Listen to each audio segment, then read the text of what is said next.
Okay, this is Chipotle's spicy red tomatillo salsa. And this is everything that goes in it. And I'm gonna make my copycat recipe today and share it with you guys. Okay, so the first thing we're gonna do is take our tomatillos, take the skin off, wash them thoroughly, and then set them to the side. Tomatillos usually can be found in any local like big grocery store. I find mine at Walmart. Don't get them confused with tomatoes. They are not the same. And the weird thing about tomatillos is they're very sticky. For some reason their skin, I'm not really sure, and it's actually kind of off-putting, but we're gonna wash them in a bowl and try to get some of that excess like sticky stuff off.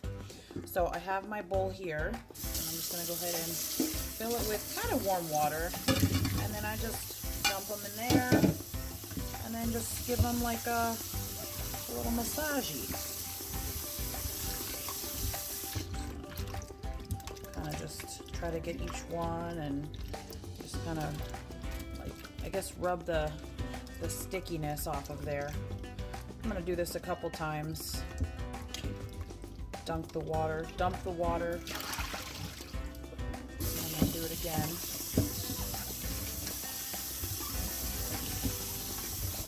And then, so this recipe is not necessarily hard, but they're just a couple steps to them. It's not just throw it in the blender and hit frappe, you know? So, and there's some things that you don't need to do, that I do, that you can, you know, if you want to, I guess, take a shortcut, you can, but the way I do it, it really brings out a lot of flavor, and you come up with an end product that's very, very, very tasty. And in my opinion, actually a little bit better than the Chipotle red sauce. All right, so that's it for that. Next, we're gonna move on to the peppers, the dry peppers. Actually, I lied. We're gonna do something real quick. So I dumped the water out, and then the next thing I'm gonna do, which you can substitute avocado oil or olive oil if you like, but I have some bacon fat that I have saved over from when I made bacon this morning, and I like to coat the tomatillos in the bacon fat, and then I throw a little salt and pepper on them just to give them a little, just like a little extra flavor type, you know. So this is gonna go on my baking sheet,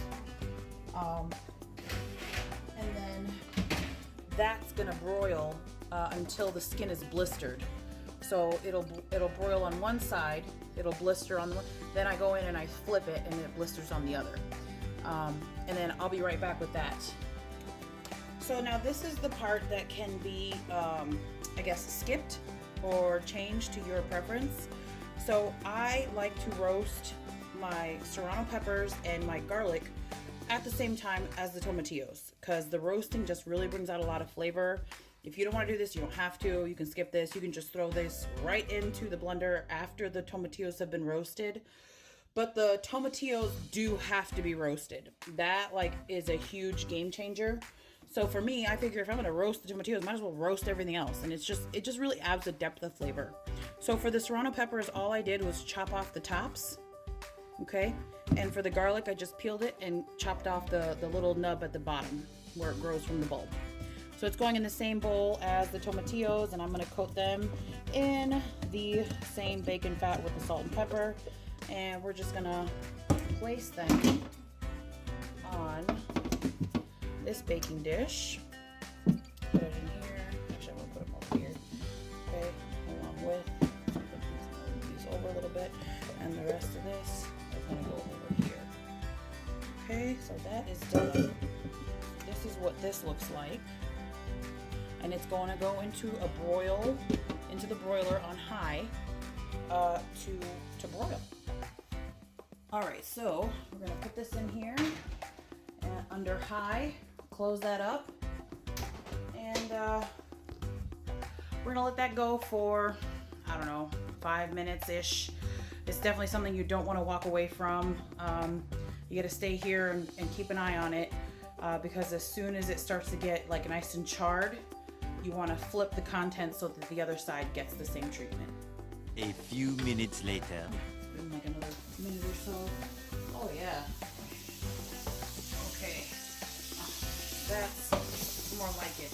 All right, so I'm gonna go ahead and take this, and we're going to, well, first close that up, and we're gonna take these and put them right in here. That's perfect. Exactly the color that I'm looking for. Perfect, perfect, perfect. This little guy's a little too done, so we're not gonna use him. Putting the rest of that in there. And so now we're gonna kind of spread these out a little more. These need to get a little bit darker for my liking. Got a little more time to go. All right. So now, put that back in.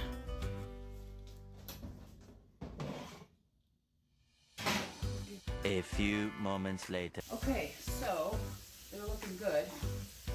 Pull these out. Oh yeah, that's beautiful. That's exactly what I'm looking for. Now I'm gonna flip. Okay.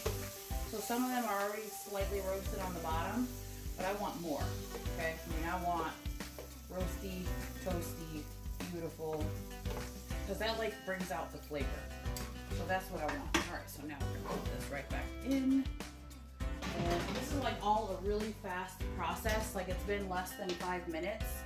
So that's why it's really, really important not to walk away from the stove. And okay, so in the meantime that the stuff is in, the tomatillos are in the oven, I have been prepping my guajillo red peppers, my dry peppers.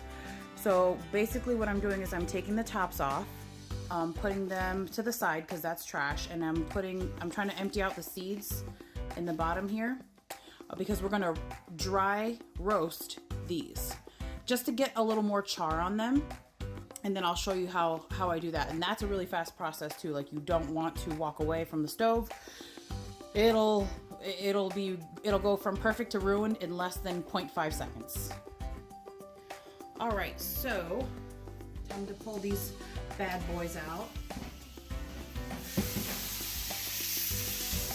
Okay, and that looks fantastic. Seriously, like that is beautiful. Turn off the broiler. Let that kind of cool down for a minute. And then that is gonna go, let's get a little closer look here. Wow! Beautiful.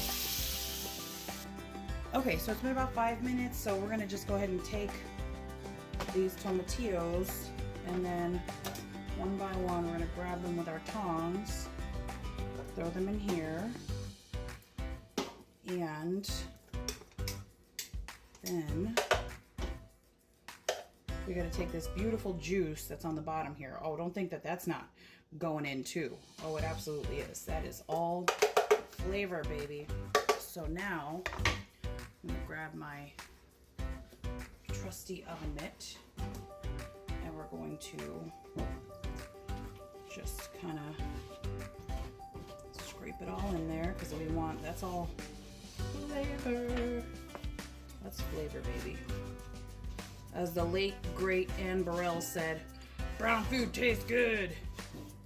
And we want all the brown food, okay? Yes, okay. Okay, and it's all tomatillo, so we don't want to leave any of that behind. Okay, so that's good. So now, on to the next step. Okay, had to change the angle real quick. Okay, so we're gonna turn this on and we're gonna take our dried guajillo peppers. Now it's not going to be perfect, you know, and there's not really like a set time for this. It just kind of takes as long as it takes. You gotta have to keep an eye on it, and you can't, again, the most important theme throughout this whole thing is you just can't walk away. Okay, you gotta stay here. I just kind of look at it and kind of turn it. Kind of looks like it's getting a little bit darker on some spots. Yeah, like that one's pretty good. Turn this one, like it's not gonna be perfect, you know, you just kind of want to get a little bit of a char on them. Just a little, yeah, that one definitely changed color. So that one's getting there, yeah.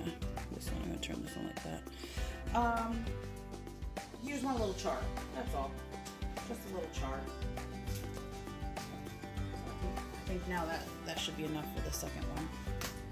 So the same bowl that I used to season the tomatillos and clean them up, I cleaned it off. Now I have hot water in it. I'm gonna set it to the side, okay? I'm gonna grab them and we're gonna dunk them in the hot water. Grab them, dunk them, grab them. So now we're going to put the next batch in the pan here, cast iron pan. And we want to repurpose them a little bit because then it just, I feel like it just gives a better flavor.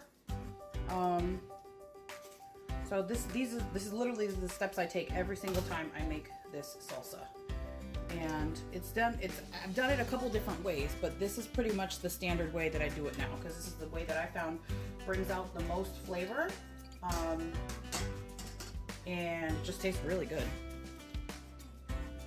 Okay, so we're gonna go ahead and flip these because the pan is nice and hot. Oh yeah, we're getting a nice little char. I'll just go ahead and use my tongs. I think I'm overdoing it with the heat. Pro tip too, don't ever think that it's a good idea to put these in the broiler because it's definitely not. I learned that the hard way. I put them in the broiler thinking that, oh, you know, the broiler's on, I can just broil them and it'll be fine. No, they definitely caught fire and I basically pepper sprayed my house for a good 2 hours. Okay, so these look good. I'm gonna put these in the hot water as well. This process is really fast, like seriously super fast. So that's done. And so now we're just gonna have these hang out good 5 to 10 minutes. I want them to kind of plump up a little bit. And then also I want this water to be seasoned well because that's gonna go into the salsa. It just adds depth and it helps thin it out if it gets too thick. Like, so this is like flavor time right here. Don't throw that away. Okay, so we are back and these have gotten a little bit bigger and a little more pliable.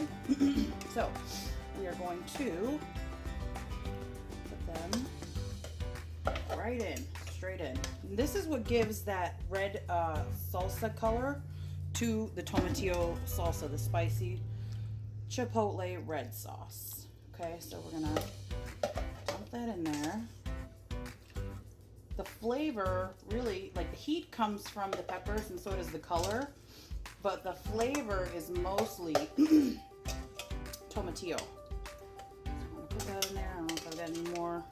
And we're just gonna pour a little bit of the juice. Just a little bit. There we go. All right, and then juice of half a lemon, or excuse me, half a lime. So that goes in.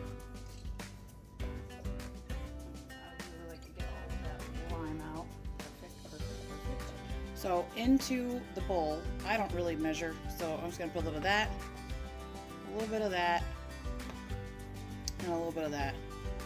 Okay. I guess the way to measure for me, I just take it and put a little bit in the cap. So what's that? Probably like maybe 1 teaspoon, maybe? I don't know. Oh no! Major fail. Okay, so we're just gonna eyeball it. Just a little cumin, because that's what we get. There we get some smoky, and then we're gonna put a little garlic powder goes in there. And then this is my own special blend of Himalayan salt and ground pepper, because everything that I cook with always gets salt and pepper, and it's usually a 2-to-1 ratio salt to pepper. So I just make my own mix instead of having to, you know, measure out salt and pepper. Why don't I just put it in one thing and be done with it, you know? Work smarter, not harder. We mix. A few minutes later. Okay, so for right off the bat, the color for me is not quite as red as I'd like it to be.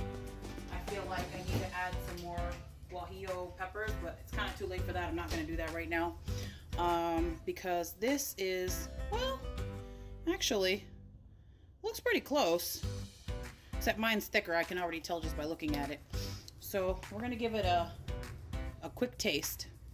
Pop the lid off. Oh, it smells so good. Okay, I'm gonna duck down here because this is where the camera is. Let's taste it. It smells so good. That's delicious. Ooh, and spicy. So good. I think it needs salt though, just a little bit of salt.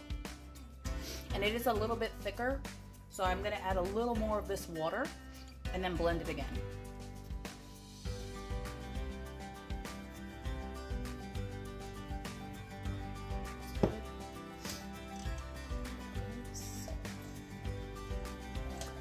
One eternity later. Okay, so we're gonna try it one more time. Use a clean spoon. See how this goes. Okay.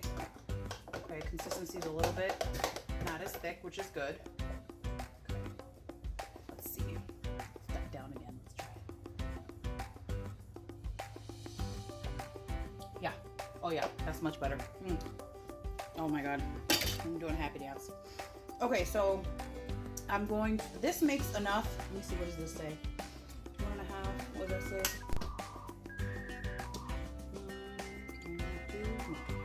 1.75.